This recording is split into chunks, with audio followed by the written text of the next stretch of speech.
മുസ്ലിം വീടുകൾ തിരഞ്ഞുപിടിച്ച് ആക്രമിക്കുന്ന വർഗീയ വൈര്യം നാട്ടകങ്ങളിൽ പോലും തീതുപ്പി. അതിന്റെ മക്കളെ ഇങ്ങനെ കിട്ടിയാൽ മതിയാക്കില്ല.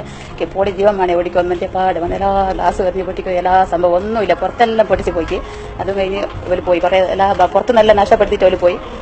അതിന്റെ ശേഷം ഞാൻ ഇവിടുന്ന് കീഞ്ഞ് ഓടി മക്കളെ കൊണ്ട് അപ്പുറത്തെ വീട്ടിലേക്ക് ഓടി. അത് കഴിഞ്ഞ് കുറച്ച് കഴിഞ്ഞാൽ പിന്നെയും വന്നിട്ട് എല്ലാം നശിപ്പിച്ച് പിന്നെയും പോയി ഓടി.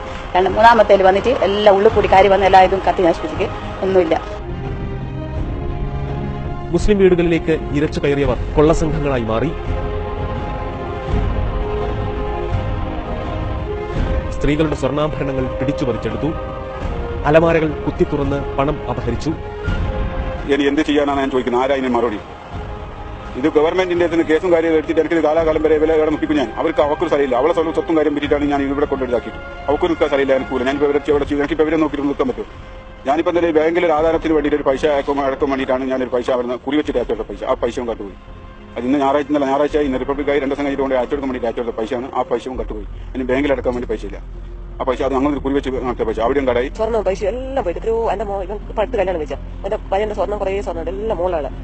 ഓടി വന്നിട്ട് അതങ്ങ് എടുത്തോണ്ട് പോയി നശിപ്പിക്കണായിട്ട് ഓടി ഞങ്ങളെ ഒച്ചാക്കുമ്പോൾ പിന്നെ ഓടി വന്ന് പാടി ആ ജീവൻ കൊണ്ട് ഓടി. സ്വർണ്ണം പോയ പോട്ടെ, ജീവൻ രക്ഷപ്പെട്ടെന്ന് വെച്ച് ഞങ്ങൾ കുറെ ആളെ മുമ്പ് കത്തിയാ വരുന്നത്. എന്നിട്ട് ഞങ്ങൾ നിങ്ങൾക്കൊരു അവസ്ഥ, ഞങ്ങളെ തൊണ്ട വരേണ്ട തുള്ളി വെള്ളം എന്നാ പറയാണ്ട് ശരിക്കും മരിച്ചു വന്ന് സുധീര. ഇത്രയും വിഷമിച്ചിട്ട് 10 മണിക്ക് അങ്ങനെ ആദ്യം വന്ന് ഗ്ലാസ്സിനെല്ലാം എറിഞ്ഞ് പൊട്ടിച്ച് ഞങ്ങൾ വിചാരിച്ചു അതിനോട് അത് കഴിഞ്ഞെന്നല്ല.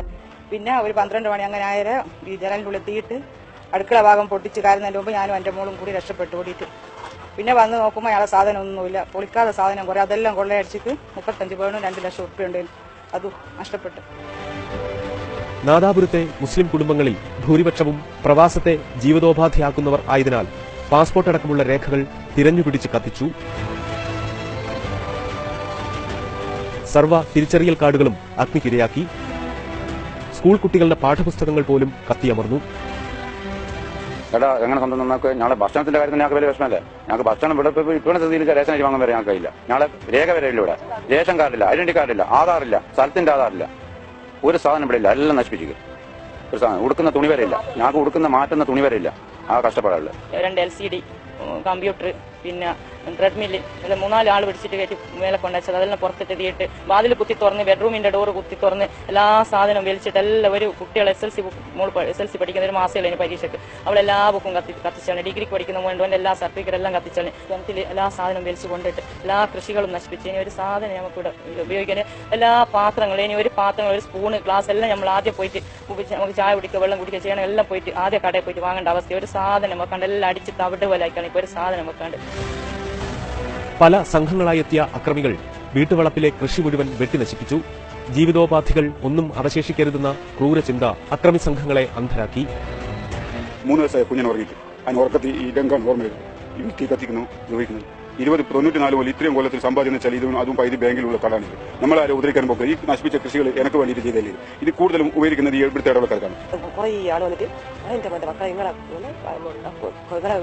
ചെക്കനെ സുഖിക്കുന്ന ഞങ്ങളെ കൊണ്ടല്ലോ ബായ്ക്ക് വന്നിട്ട് അടിച്ചു പൊട്ടിച്ചു, ഒന്നും അടിച്ചു പൊട്ടിച്ച്. ഞാൻ കുളിക്കുന്ന കുളിമുറി ഇങ്ങനെ പാട് പേടിച്ചിട്ട് എല്ലാവരും കൂടി മോള് കയറ്റി ഇതിനെ വിളിച്ച് ഞാനറിയില്ല. ഞാൻ കുളിമുറിന്ന് അതിന്റെ എൻ്റെ രീയത്തെ മോട്ടർ കട്ടിരുന്ന് എന്തല്ലോ ഞാൻ പോയിട്ട് ശ്വാസം വിടാണ്ട് ഇങ്ങനെ കുളിമുറി പറ്റുന്നു. 91 പോയി ഞാൻ അധ്വാനിച്ചായിട്ട് 8 സെന്റ് സ്ഥലം പോരെ എന്റെ സമ്പാദ്യം വേണ്ടി. ഞാൻ ഇപ്പോൾ കടത്തിലല്ലേ പണിയെടുത്തോടെ എന്റെ മുട്ടിന് അസുഖമായിട്ട് നമ്മുടെ അല്ലേ.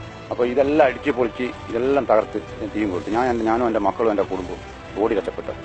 അല്ലെങ്കിൽ ഞാനിവിടെ ഉണ്ടാവില്ല. ഈ മുസ്ലിങ്ങളുടെ രക്ഷയ്ക്ക് പോലീസ് പോലും രംഗത്തെത്തിയില്ല.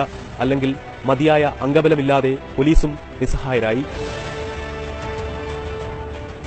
നാദാപുരത്ത് ഒരു കൊലപാതകം നടന്നാൽ ഉണ്ടാകാവുന്ന പ്രത്യാഘാതം പോലീസ് തിരിച്ചറിഞ്ഞില്ല.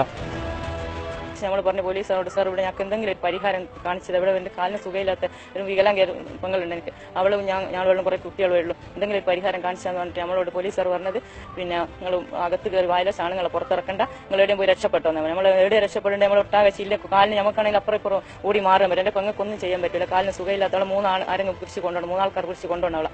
അപ്പോൾ ഞങ്ങൾ നിലവിളിച്ച് പോലീസുകാർ 10 മിനിറ്റ് അവിടെ നിന്ന് പോലീസുകാർ പിന്നെയും പോയി. കാറ് തീർത്തും 2 ബൈക്കും ഉണ്ട്, ഒരു കാറുണ്ട്, അത് തീർത്തും പിന്നെ കത്തിച്ച് നശിപ്പിച്ചിട്ട് കൊരേന്റെ ചില്ലെല്ലാം പൊട്ടിച്ച് നാശാക്കിക്ക് ഒരു ജാല കപ്പാട് കത്തി കരിഞ്ഞു പോയി എല്ലാ ഇതുമാക്കി. സ്കൂട്ടർ കത്തിച്ചിട്ട് പിന്നെയും വന്നിട്ട് കുത്തി പൊട്ടിച്ചതിക്കാം. വീട്ടിന്റെ ഉള്ളിൽ ഞാളുണ്ട്, എല്ലാം നശിപ്പിക്കുമ്പോൾ ഞാളുണ്ട്. ഞാൻ ഊക്കിയിട്ടിട്ട് ആരും വരുന്നില്ല, പോലീസുകാരും ഇല്ല. 8 മണിക്കൂറോളം ഞങ്ങൾ അതിൻ്റെ ഉള്ളിൽ നിന്ന് കുടുങ്ങിയത്. ഏകപക്ഷീയമായ ഈ അക്രമം തടയുന്നതിൽ പോലീസ് പരാജയപ്പെട്ടെന്ന രോഷം ഭരണപക്ഷത്ത് പോലുമുണ്ട്. പച്ചപ്പകൽ എന്ന് നമ്മുടെ നാടൻ ഭാഷയിൽ പറഞ്ഞാൽ പകൽ വെളിച്ചത്തിൽ പോലീസ് നോക്കി നിൽക്കേ ഒരു കൂട്ടം ആളുകൾക്ക് ഇത്രയും നീചമായ കൃത്യം ചെയ്യാൻ എങ്ങനെ തന്റെ ഇടന്നു? അത് അന്തരീക്ഷത്തിൽ ഉള്ളൊരു ചോദ്യം. ആ ചോദ്യത്തിന് ഭരണകൂടം ഉത്തരം നൽകണം. പലായനം ചെയ്ത ആളുകളുടെ വീടുകൾ തേടിപ്പിടിച്ച് അവരുടെ സ്വർണവും ആഭരണവും അവരുടെ എല്ലാം വെട്ടി എറിഞ്ഞ് തീക്കൊടുത്ത് നശിപ്പിച്ചിട്ട് ആഹ്ലാദ പ്രകടനം നടത്തി സ്വർണവും പണവും എടുത്തുകൊണ്ടുപോയ ഒരു സ്ഥിതി അവരുടെ മനുഷ്യത്വമെന്ത്, അവരുടെ രാഷ്ട്രീയമെന്ത്? അതിനിഷ്ഠൂരമായ ഒരു കൊലപാതകമുണ്ടായപ്പോൾ ആദ്യം ആളിക്കത്തിച്ചത് മതവൈരമാണെന്നതാണ് നാദാപുരത്തെ അപായകരമായ സംഗതി. 50 കോടി ഉറുപ്പിയുടെങ്കിലും നഷ്ടമുണ്ടെന്ന പ്രാഥമികമായിട്ട് നമുക്ക് വിലയിരുത്താൻ കഴിയുന്നു. കണ്ടാൽ നിങ്ങൾക്ക് തന്നെ അറിയാം. ഓരോ വീട്ടിൽ പോയാൽ ഇതൊക്കെ ആര് കൊടുക്കും? ഇവരുടെ ഉപജീവന മാർഗവും ഇവർ നാളിതുവരെ സമ്പാദിച്ചതും അവരുടെ എല്ലാം നഷ്ടപ്പെട്ടു കഴിഞ്ഞു. ചരിത്രപരമായ തീയ മുസ്ലിം വൈരത്തിലേക്ക് ഒരു തീപ്പൊരി വീണപ്പോൾ തന്നെ നാദാപുരം മടങ്ങിപ്പോയി. സമീപകാലത്ത് രാജ്യത്താകെ ഉണ്ടായ ഹിന്ദുത്വ വലതുപക്ഷവത്കരണത്തിന്റെ ദുഷ്ടസ്വാധീനം ഇടതുപക്ഷത്തിനുമേലും ഉണ്ടായി എന്നതാണ് ഖേദകരം. CPIM പോലും ഇത് സമ്മതിക്കേണ്ടി വരുന്നു.